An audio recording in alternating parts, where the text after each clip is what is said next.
Lexington police say a man they were chasing last night accidentally shot himself.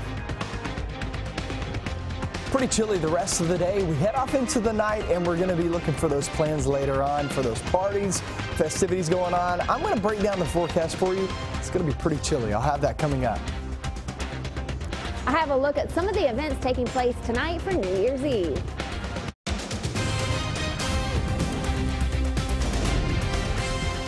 This is WKYT News at Noon. Good afternoon from WKYT News. We're glad you're here on New Year's Eve. I'm Bill Bryant. And I'm Rebecca Smith. We have some new details this midday on an overnight police chase. It did not end very well for one of the suspects.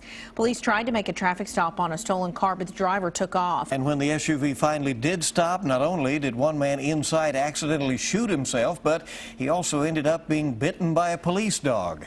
WKYT's Victor Puente has more on the men now facing charges in the case. It's our top story at noon. That chase came through the Red Mile racetrack. Police say one of those men accidentally shot himself while he was being pursued. It started on Terrace View when Lexington police say they identified a stolen vehicle and tried to pull it over. They say the driver refused to stop and struck a cruiser while running from them. Officers called off the chase and began searching the area. The car was spotted on Red Mile Road, and police say the three men inside took off on foot, running across the Red Mile racetrack. They arrested 28-year-old Jacory Longwood at Curry Avenue in Angliana. K-9 units tracked a second person, and police say as they went to arrest him, he wouldn't show his hands, and they believed he may have been armed, so they released the dog on him, and that dog bit him. They say when they began searching Antonio Adams, they found that he had shot himself in the hand and grazed his stomach.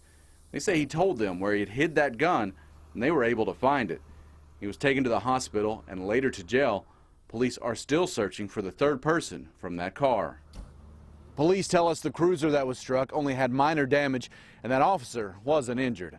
In Lexington, Victor Puente, WKYT.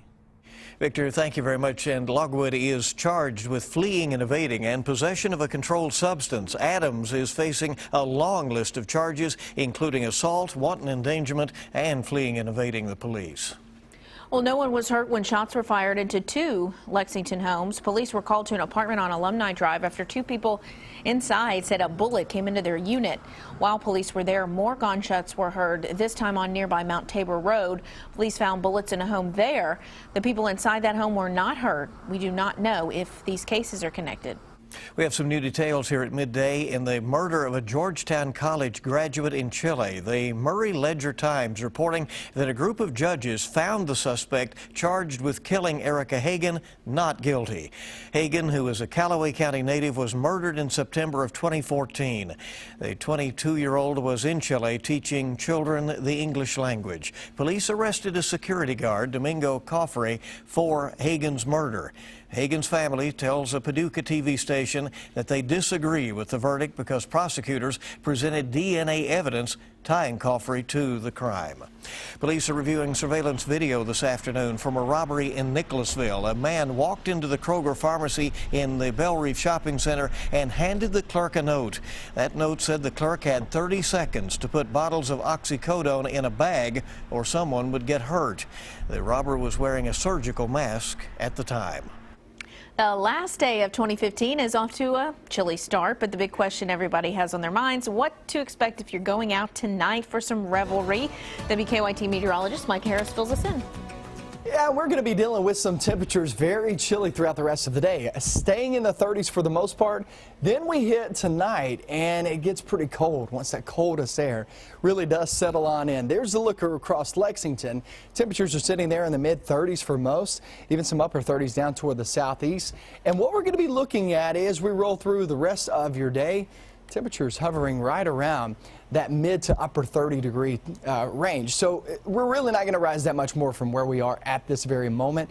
At least we stay dry, though. And it's a cold start to the new year. There's no doubt about that. That starts with tonight, heads in toward tomorrow, and it looks like this is going to last for quite some time. I'll get into your party forecast going on later on tonight, coming up in a few minutes. Okay, we'll see you then. Thank you. Well, it's already 2016 in many parts of the world. Right, we want to take a look. Australia, among the very first in the world to welcome in the brand new year, and they celebrated in grand style with a major fireworks show you see there in Sydney Harbor. And from restaurants to bars, you can bet business will be booming in Lexington as the clock counts down to midnight. WKYT's Michelle Chamberlain is downtown with more on how places here are preparing for the big crowds. The new year begins in less than 12 hours, and for those of you contemplating what to do tonight, just know there is plenty going on here in Lexington. Local businesses are preparing for a big night in Lexington, and there is no shortage of places to ring in the new year. Along with several local restaurants offering special menus, there's also an R.J. Corman dinner train excursion. In the Distillery District, the Grand Reserve is hosting its first New Year's Eve masquerade ball, which includes 20,000 square feet of venue space, an open bar, and a nationally known DJ. Tickets are still available. You can also still purchase tickets next door at Manchester Hall for the 3rd annual New Year's Eve Downtown Bash, hosted by Lex Effect.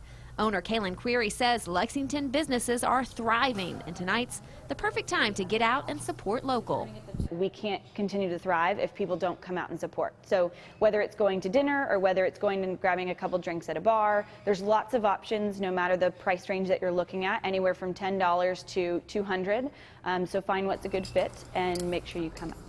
Along with parties, there will also be plenty of officers out tonight as well. Kentucky State Police will have checkpoints throughout the state, and Lexington Police telling me that they will beef up patrols to keep an eye on people driving under the influence. They ask that you can have fun, but plan responsibly and do not drink and drive. In Lexington, Michelle Chamberlain, WKYT. And on that note, police ask that if you plan on drinking, to plan ahead and set up a designated driver for the night. Well, up to 1 million revelers are expected to ring in the new year in New York City's Times Square tonight. And of course, millions more will be watching by TV around the world. And they'll be joined by nearly 6,000 uniformed and undercover police officers.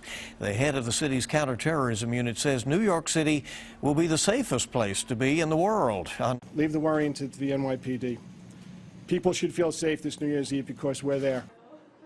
In France, about 60,000 police and troops will be deployed across the country today. They're trying to make sure that celebrations are safe there. Some of the celebrations in Paris have been scaled down as a result of recent terror events. Well, getting a safe ride home tonight could come with a price. Popular ride-sharing service Uber warns that when demand for cars increase, so does the cost. It's called surge pricing for those extra busy times. On its website, Uber says the main reason for the surge in prices is to encourage more of its drivers to work.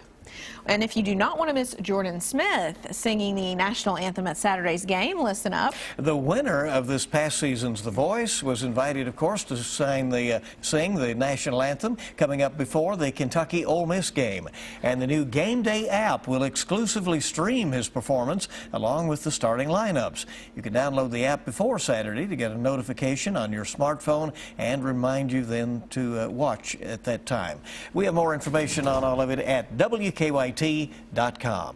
Well, Google Chrome has added a new add-on that some presidential hopefuls may find amusing, others not. It lets users block all content mentioning one candidate in particular. Ahead will tell you which one it is. Can you guess?